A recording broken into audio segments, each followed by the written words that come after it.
Nabababad sila sa takot. So, ang takot ang isa sa pinakamabilis na paraan para kontrolin ang pag-iisip. So, pag natatakot ka na, di mo na alam yung ginagawa mo. Hindi naman.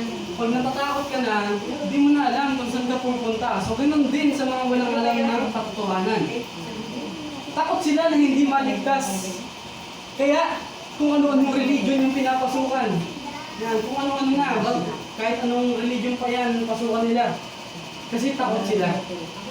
Nakukontrol sila ng takot. Hindi na nila naiisip na i-testify mo na ang isang church bago ito pasukin. So, pangatlo, pagiging pabaya sa salita ng Diyos. So, I'm sure na lahat tayo dito mayroong Bible sa bahay. Meron kayo? May mga Bible kayo sa bahay niya? Meron. Tuwing kailan niyo binabasa?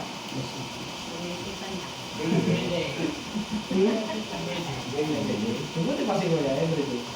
But, hindi ko nila lahat, pero karamihan, mga kapatid. May Bible sa bahay, pero napakalikabhan lang. Sayang.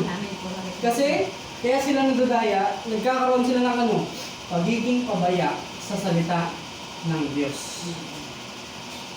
Hindi lang sa pagbabasa ng Biblia, basta may mabasa lang sila, hindi iniintindi.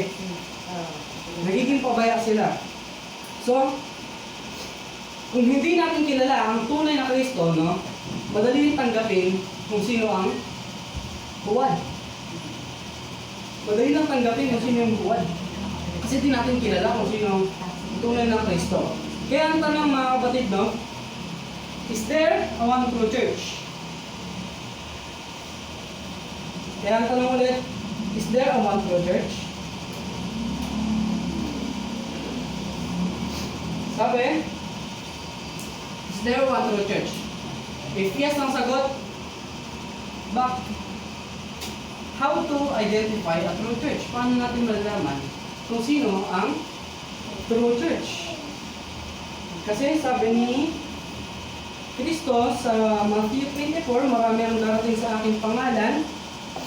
Sabi diyan, hindi lahat ng gumagamit sa pangalan ni Jesus ay sa Kanya. Hindi lahat yun siya. Baka mamaya may magsabi sa inyo, si Kristo nandyan na sa Pasig Palengke. Baka maniwala kayo. Hindi lahat ng gumagamit ng pangalan ni Kristo ay sa Kanya. So, ang pahayag na ako ang Kristo, no, yung pahayag na yun ay hindi lang literal.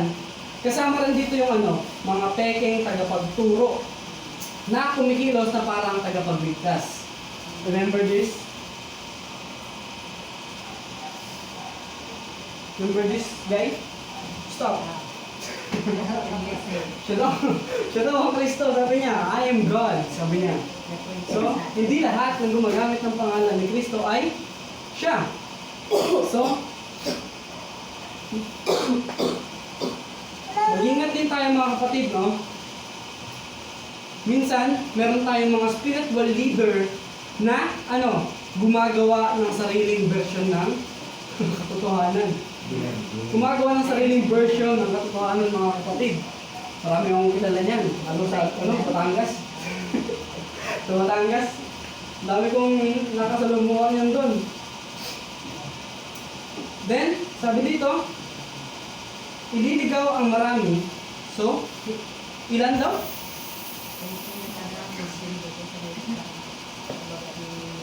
Ilan daw? Marami. Gano'n kaya marami yung marami?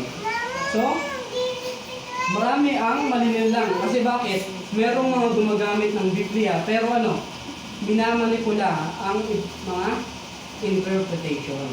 Minamanipula nila yung interpretation. Sabihin ko sa inyo mga kapatid, yung inyong mga nakakasalamuha, yung mga nagtuturo ng gospel, alam nila ang katotohanan.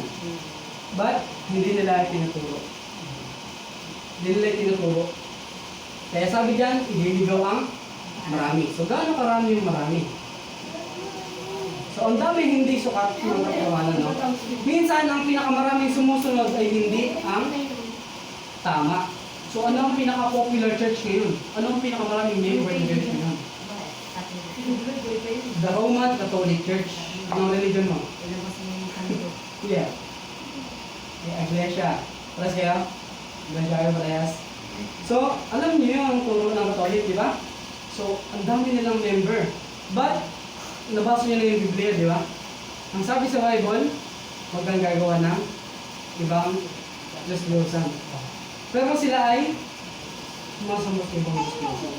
So, even yung mga pare, alam nila yung turo mga kapatid. Pero hindi nila tinuturo mga kapatid. Kasi nga, inililigaw nila ang marami. Ginagamit nila yung pangalan ng ating Panginoon. So, si Jesus mismo ang nagsabi sa atin, no, na marami ang malilinlang. Ibig sabihin ng marami, hindi iilan lang, hindi konti ang malilinlang, hindi sila ang malilinlang. Kundi ang sinabi doon, marami ang malilinlang. Pag sinabing marami, literal na marami, talagang hindi mo mabilang. So ipinapakita nito na ang tunay na pananampalataya ay kailangan malalim ang ugat at hindi basta dala ng emosyon o uso lang. No, mga kapatid? Minsan, marami na ako na-experience. Nadadala sila sa music. Nadadala sila sa music. Kakantahan sila, then, baptis mo na. Kasi, emotion. Saan nyo nakikita yung ganong style? Saan nyo nakikita yung ganong style ng approach? Anong religion? Ha?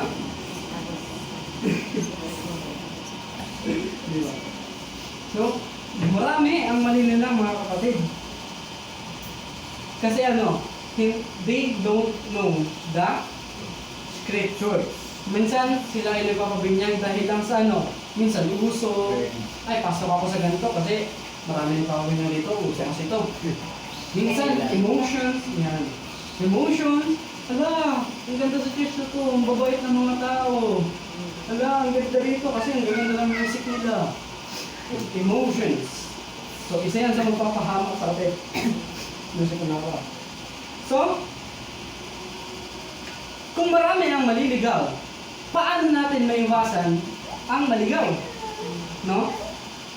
Una mga kapatid, ang makilala ang tunay na Diyos sa Biblia. Hindi sa tradisyon o saan? Sa sabi-sabi. Kailangan, we need to search the scripture. At pangalawa, subukin ang mga spirito. Sabi kanina sa John, John 1 John 4 verse 1, sabi doon, kailangan natin subukin ang bawat espiritu kung sila ay nagsasalita ng ng katotohanan. Hindi lahat ng spiritual ay wala sa Diyos mga kapatid. Pangatlo, magkaroon ng tunay na relasyon kay Kristo. Baka si mamaya may na-stress dyan kasi yung kasi napakaraming utos ng Panginoon. Hirap sundin. Napakaraming inuutos at daming bawal. So, unahin nyo muna build up ng relationship sa Panginoon. Unahin nyo muna build up ng malalim na ugnayan sa Panginoon. Parang kaibigan mo. Habang araw-araw mo siya nakakasama, mas masarap siya nagiging kasama, di ba? Habang matagal mo siya nakakausap, mas lumalalim yun yung pagkakaibigan. So, ganun din sa ating Panginoon. The more mo siyang nakakausap, the more kang mapupol sa Kanya. Pangapat, manatiling mapagkumbaba. Kasi pag tayo ay hot-blooded lagi, ang pagmamataas ay madaling matumba mga kapatid. Ang pagkumbaba ay madaling turuan. So kapag tayo laging kalmado, mas fresh yung ating utak. Pagkatapos, ang huling panahon ay panahon ng pagpili. So sa darating na panahon, sa huling panahon, dalawa lang ang type ng tao. Dalawa lang ang magiging klase ng tao. Masama at mabuti. Walang gitna. Kasi tayo ay pipili. So hindi hiniling sa atin ni Jesus na matakot tayo. Kaya binigay sa atin ito para Para tayo ay balaan, warningan. Hiniling niya na tayo na magbantay at manatiling tapat. So ang pinakamatinding laban sa mga huling araw ay hindi digmaan sa labas, kundi laban sa iyong sarili. So ang pinakamatinding kaaway mo ay ang iyong sarili. Ang spiritual, pagitan ng katotohanan at panlilin lang. So sa panahon ngayon, no, napakaraming simbahan. Maraming aral at maraming tinig na natuturo ng iba't ibang katotohanan. Pero sinabi ni Jesus, no? Pero tuloy na pala, bilisan na lang natin. Sorry, mababa.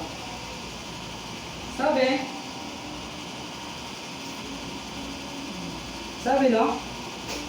Sabi dyan sa Matthew 7 verse 16, ang sabi dyan, you shall know them by their fruits. Two men gather figs of thorns or figs of thistles. Kailangan, ano daw, makilala natin sila saan? Sa kanilang bunga. So, pangalawa, pakabanalin mo na sila sa katotohanan. Ang salita mo ay katotohanan. So, kung sila ay hindi nagsasalita ng ayon sa katotohanan, hindi ka magiging banal. Kailangan sila ay nagsasalita sa katotohanan. Kasi, ang identification ng true church ay hindi lang sa pangalan ng simbahan, kundi sa sukatan ng ng kanilang katapatan sa salita ng Panginoon. Kapag sila ay tapat sa Panginoon, wala silang binabago. Wala silang binabawas. The true measure of church is not found in its name, but in its unwavering faithfulness to the Word of God. So, ang unang palatandaan ng iglesia na tumatayo sa 10 utos. So, ang unang palatandaan, ano ang quality ng true church? Una, paano natin malalaman kung sila ba ay nagsasalita ng ayon sa katotohanan or sila ay katangian ng tunay na iglesia? Pag sinabing tunay na iglesia, ibig sabihin bayan ng Panginoon. So, paano natin malalaman? Una, ang quality nila, syempre ang Panginoon sa kanyang bayan nagtatatak. Kaya sabi dyan, and I saw another angel ascending from the east, having the seal of the living God. And he cried with a loud voice to the four angels to whom it was given to hurt the earth and the sea, saying, hurt not the earth, neither the sea, nor the trees, till we have sealed the servants of our God in their foreheads.